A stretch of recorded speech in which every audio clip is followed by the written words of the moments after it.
comment perdre du gras avant l'été et je vais te donner 5 erreurs à éviter.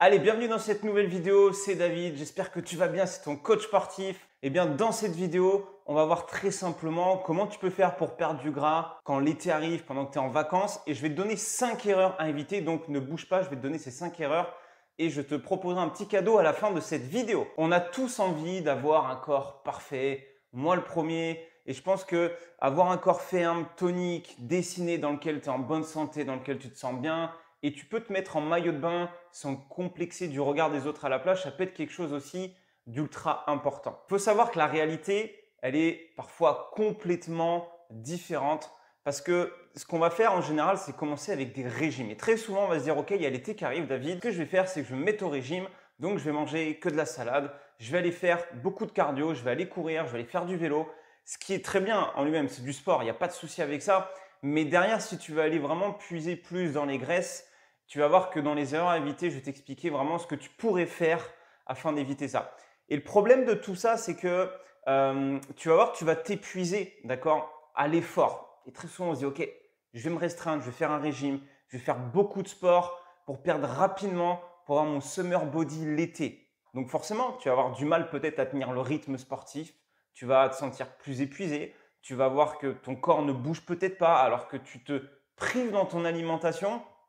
Et le pire, c'est quand tu as les tentations du week-end qui arrivent. Parce que oui, l'été, on a tous des tentations. Tu as tes potes qui t'appellent pour aller à l'apéro. Tu as ton entourage qui veut faire un barbecue.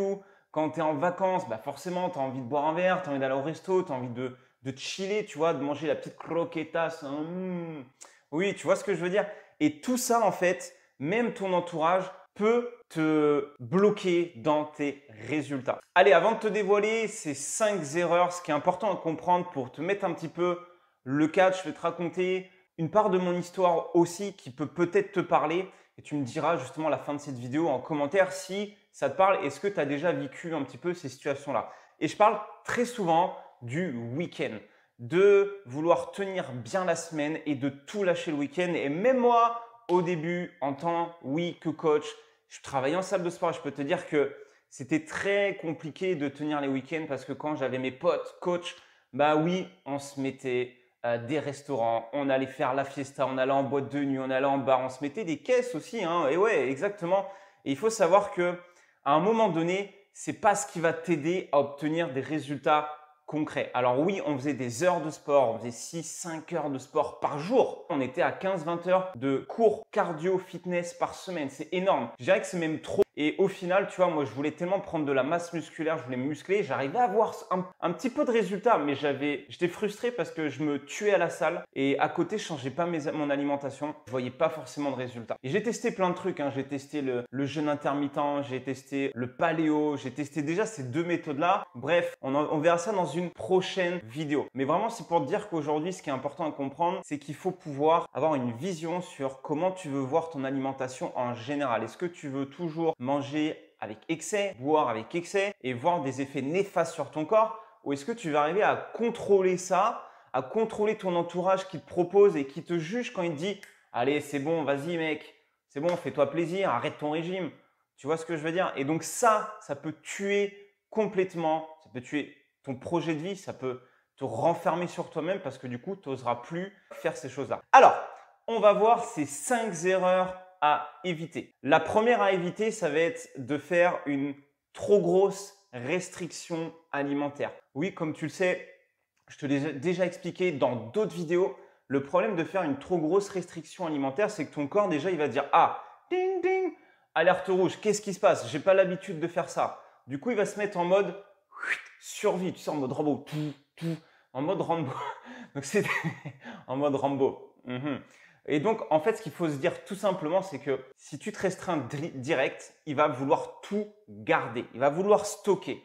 Et pire dans tout ça, c'est que tu vas pas avoir envie d'aller t'entraîner. Quand tu vas aller faire tes entraînements, tu vas trouver ça difficile, tu vas avoir l'impression d'être nul, tu vas pas avoir l'impression de progresser, tu vas peut-être aussi mal dormir. En fait, tu as plein d'effets néfastes de la restriction alimentaire. Et je vois tellement de coachs qui te disent « Fais un déficit, fais un déficit. » Ok, stop. Ça dépend où tu es aujourd'hui. Si tu démarres, ne commence pas avec un déficit calorique. Ok, c'est la plus grosse erreur que tu pourras faire. Commence tout simplement déjà à équilibrer des petites choses toutes simples. Si tu manges que 2 fois, mange 3 fois par jour. Si tu veux rajouter une collation, rajoute une collation. Ensuite, équilibre tes assiettes. Ensuite, équilibre tes courses, ton frigo, tes placards. Et après seulement avoir compris comment ça marche. Et tu verras, hein, je vais te le dire, c'est pas facile tous les jours. C'est un process en fait. Il faut te dire que ton cerveau a des réactions qui peuvent subvenir depuis ton enfance, ton éducation, des relations que tu as eues avec certaines personnes qui font que tu vas réagir d'une certaine manière avec l'alimentation ou quand on va te dire quelque chose. Et ça, en fait, c'est normal. Ce qu'il faut savoir déjà, c'est le comprendre. Et par la suite, ce qui va être intéressant à comprendre, c'est comment tu vas pouvoir pas le supprimer, parce que tu peux pas supprimer ces réactions, ces émotions, c'est les accepter. Parce que l'alimentation, c'est, je dirais pour moi, c'est très souvent le moment où on va se dire, c'est un côté plaisir, c'est un côté où je peux tout lâcher, où je peux me réconforter. Oui, mais c'est pas forcément la bonne manière de voir les choses. Et donc, tu verras que si tu n'arrives pas à accepter un peu ces émotions-là, quand tu as une envie de manger du chocolat, quand tu as envie de te jeter sur un burger, d'aller faire la fiesta, de te lâcher au niveau des apéros quand ça va pas, peu importe l'événement en fait qui s'est passé, ça va impacter forcément tes résultats. Allez, erreur numéro 2, c'est ne manger que de la salade. Ne manger que de la salade. Eh bien en fait, je te prends un exemple, je te montrerai qui vont s'afficher, tu vois. Eh bien, tu as la salade d'un côté et d'un côté, tu as ce plat ici. Et il faut savoir que salade composée et ce genre de plat, d'accord, d'après toi, lequel est le plus calorique? Eh bien, je ne vais pas te mentir, c'est la salade qui va être le plus calorique, qui va être le moins rassasiant. Je m'explique. C'est-à-dire qu'aujourd'hui, si tu penses que manger de la salade, manger de la tomate, du jambon, ça va t'aider à perdre du poids ou perdre du gras. Oui, ça va pouvoir t'aider. Ok? Mais à un moment donné, est-ce que tu as assez de quantité pour te rassasier, pour ne plus avoir faim d'ici 2, 3, 4 heures? Parce que le problème des salades, déjà, c'est que c'est ultra calorique par rapport à ce qu'on pense. Hein, que tu ailles manger des Pokéballs, que tu ailles manger des tartines d'avocado toast brunchées chez je ne sais quel commerçant ou que tu ailles chez Eat Salad, ce que tu veux, ce sont des bombes à calories, d'accord? Et c'est pas ça qui va, ça peut t'aider, tu vois. Par exemple, si tu n'as pas le temps le midi, ça pourra t'aider. Mais si tu veux équilibrer ton alimentation, moi je te conseille de partir sur ce plat ici. C'est beaucoup plus complet, c'est beaucoup plus rassasiant et tu verras que tu auras l'impression de manger plus, mieux et en plus de ça, là tu vas avoir aussi des résultats.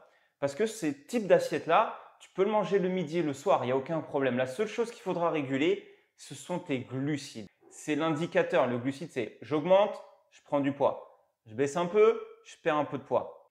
Et après, un bon équilibre de protéines, mais ça, j'en avais déjà parlé dans une dernière vidéo. Troisième erreur à éviter, ça va être de faire du sport tous les jours. Et oui, tu vois, quand je te dis faire un régime ou faire du sport pour un événement précis, je parle de l'été parce que l'été, on y est. Et très souvent, on a envie de se dire, OK, je me mets en shape pour l'été, je vais perdre du poids, ça y est, c'est décidé. Je me mets à faire du sport 3, 4 fois par semaine. Et en fait, tu veux tout changer. Tu as envie de changer toutes tes habitudes. Mais aujourd'hui, ce qu'il faut comprendre, c'est que ce que je t'expliquais dans l'erreur numéro 1, c'est que c'est un process. Tu ne peux pas tout changer d'un coup. Ça va fonctionner pendant quelques semaines, quelques mois. Après, tu vas peut-être lâcher. Ensuite, tu vas reprendre normalement quelques mois après. Et ça, en fait, c'est le process. Et ce qu'il faut que tu comprennes, c'est que c'est important de comprendre ce process-là. Si tu passes pas par là, tu vas pas comprendre comment ça marche. C'est pour ça que les promesses de 3 mois, 6 mois, c'est du bullshit, d'accord? C'est pas ça qu'il faut chercher à faire. Ce qu'il faut chercher à faire aujourd'hui, c'est avoir une vision long terme. Et te dire que dans cette vision long terme, tu vas avoir des moments où tu vas réussir à bien tenir ton alimentation, à bien tenir tes entraînements. Et d'un autre côté, tu vas peut-être des fois lâcher, tu vas abandonner un petit peu, tu vas avoir une baisse de motivation.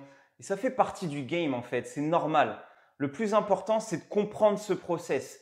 Et c'est dans ce chemin-là en fait que tu vas apprendre, que tu vas grandir, que tu vas investir en toi et voir comment fonctionne ton corps et ton alimentation. Et c'est comme ça que tu arrives à avoir de super résultats dans le long terme. Il vaut mieux que tu pars sur un petit peu, mais le faire sur du long terme. Pars sur 2 séances, pars sur 3, va marcher, va nager, va faire de la randonnée. Et plus tu vas commencer à mettre ça en place, tu verras que tu vas commencer à ajuster les choses au fur et à mesure. Erreur numéro 4, ça va être en lien avec le sport que je viens de t'expliquer, ça va être de ne faire que du cardio. Et ouais, l'erreur qu'on fait très souvent, c'est de dire allez, je vais faire du cardio parce que ça va m'aider à sécher, Parce que c'est une image qu'on a en tête. C'est-à-dire, ouais, quand tu vois courir les mecs, tu te dis, tu vois, ils suent, tu as l'impression que, tu vois, ils suent de la graisse. Tu vois ce que je veux dire? Mais on ne sue pas de la graisse, c'est de l'eau. Et donc, c'est pas parce que tu fais que du cardio que tu vas brûler de la graisse. On peut brûler de la graisse en faisant du cardio, mais d'une certaine manière. Il y a des méthodes. Il faut utiliser ta fréquence cardiaque. Si tu fais, par exemple, de la course à pied, si tu fais du vélo, si tu fais de la natation, il faut savoir que tu as une fréquence cardiaque maximale. Et que quand tu veux travailler dans le brûlage de graisse, d'accord, dans la fonte de graisse, eh bien, il faut que tu travailles à un certain pourcentage de ta fréquence cardiaque maximale. Et si tu ne l'as pas calculé, en fait, le problème, c'est que tu cours dans le vide. Tu ne sais pas vraiment où tu es. Tu ne sais pas si tu travailles plutôt ta condition physique, plutôt si tu es dans la zone d'échauffement, si tu es plutôt dans la zone de brûlage de graisse. Tu vois ce que je veux dire? C'est pour ça que très souvent, on va te dire le cardio, c'est pas bon. Mais le cardio peut t'aider. D'accord? Mais il faut le faire de la bonne manière. Il faut faire ces calculs-là. Il faut appliquer ça. Il faut une montre. Il faut un cardio-fréquence-mètre. Donc ça, si ça t'intéresse, je pourrais te faire une prochaine vidéo là-dessus. N'hésite pas à me dire dans les commentaires si tu veux que je te parle la prochaine fois de comment tu peux essayer de brûler du gras en faisant du cardio. Je me ferai un plaisir de t'en parler. Mais sache que la meilleure façon pour moi, si tu veux perdre du gras assez facilement, ça va être de te muscler, de muscler ton corps. Qui dit muscler dit musculation. Qui dit musculation dit forcément augmenter ton métabolisme. Et qui dit augmenter ton métabolisme dit aussi augmenter le brûlage de graisse. C'est aussi simple que ça. Ça a l'air compliqué parce qu'on entend tellement d'informations aujourd'hui. Je t'avoue que je peux comprendre. Tu te dis, est-ce que le jeûne ça peut marcher si je le fais avec une séance cardio derrière à brûler de la graisse?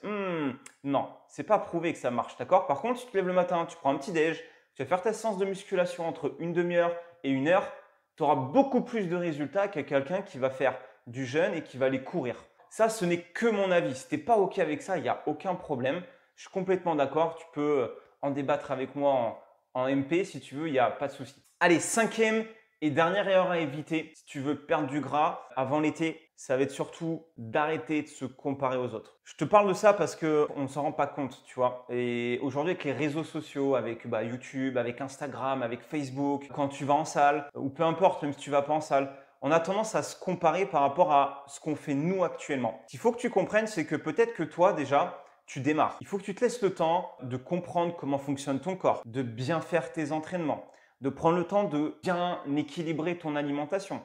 Et si déjà là, en fait, tu te compares à quelqu'un qui a déjà plus de 10 ans d'expérience, qui a plus de 10 ans de process, yeah, the process. On fera un cours d'anglais si tu veux bientôt. Et que tu te compares à ces personnes-là, mais c'est normal en fait que tu te dises « je suis une merde, j'y arrive pas, putain c'est trop dur, tu as vu tout ce qu'il y a à faire, j'y arriverai jamais ». C'est normal que tu te dises ça. Moi le premier, je me suis dit des choses comme ça, mais tellement de fois que tu as envie d'abandonner. Mais aujourd'hui, sache que ça déjà, c'est pas de ta faute, ok? Parce que les réseaux, ça nous attire dans tous les sens et on se dit « putain, lui il a une vie de ouf, t'as vu sa voiture? Ouais, il gagne gavé de thunes lui. Putain, t'as vu son corps? Putain, mais j'aimerais tellement avoir son corps, mais lui… » Wow, c'est facile. Hein. Tu vois, en fait, on est vraiment dans une optique de jugement, de regarder les autres, de se comparer en fait. Mais tu ne sais pas en fait si ces personnes-là, qu'est-ce qu'elle a pu mettre en place derrière. Tu ne connais pas son arrière-scène. Et c'est ça qu'il faut que tu comprennes. C'est chaque personne que tu vas voir sur Internet a un parcours, a fait un process. Oui, ça n'a jamais été comme ça en claquement des doigts. Jamais. D'accord? Donc ça, c'est hyper important. Dans toutes les personnes que tu verras, elles aussi ont eu des doutes. Elles aussi ont des fois peut-être abandonné un peu, ont repris. Et c'est normal. Donc, rassure-toi, c'est OK si à un moment donné, tu penses ça, c'est parce que c'est ton cerveau qui te dit ça. OK? Ce n'est pas de ta faute à toi. Donc, il faut vraiment que tu te rassures là-dessus et que tu te dises que tout le monde a eu aussi des moments difficiles, des moments de doute. C'était pas facile au niveau du sport, c'était pas facile au niveau de l'alimentation. Moi aussi, des fois, le matin, j'ai pas envie de me lever. Mais c'est la discipline qui fera que tu pourras y arriver. Allez, maintenant qu'on a fini cette vidéo, ce que j'aimerais que tu me dises, c'est tout simplement dans ces 5 erreurs, laquelle te parle le plus et peut-être quelle erreur tu fais aujourd'hui. Est-ce que c'est l'erreur numéro 1? Est-ce que c'est l'erreur numéro 2? Est-ce que c'est l'erreur numéro 3, 4 ou 5? Donc, écris-moi dans les commentaires. Ça me ferait plaisir de voir quelle est cette erreur-là. Avant de partir, sache que la semaine prochaine, je vais sortir une toute nouvelle vidéo où je vais t'expliquer comment garder un équilibre alimentaire même pendant l'été avec les tentations que tu as autour de toi. C'est la mini-série du mois de juillet. Tu verras qu'il y aura encore une autre nouvelle vidéo juste après. Donc, si tu veux voir cette vidéo-là, la semaine prochaine, je t'invite à être présent dès lundi parce qu'elles sont publiées tous les lundis. Et n'oublie pas, si tu veux rejoindre notre groupe Facebook dans lequel on apporte aussi de la valeur, où je fais aussi des lives, ok, où on parle vraiment de nutrition, où on parle d'entraînement, on parle de motivation, eh bien, tu trouveras le lien en fait de tous mes réseaux sociaux et de mon programme My Body Fit Challenge si tu veux te reprendre en main dans la description de cette vidéo. Maintenant, si ça t'a plu, si ça t'a aidé, ce que tu peux faire, si tu connais quelqu'un aussi qui rencontre peut-être ces 5 erreurs, eh bien, tu peux tout simplement lui partager la vidéo et me laisser un petit like. Allez, je te dis à la semaine prochaine pour la prochaine vidéo. Ciao, ciao.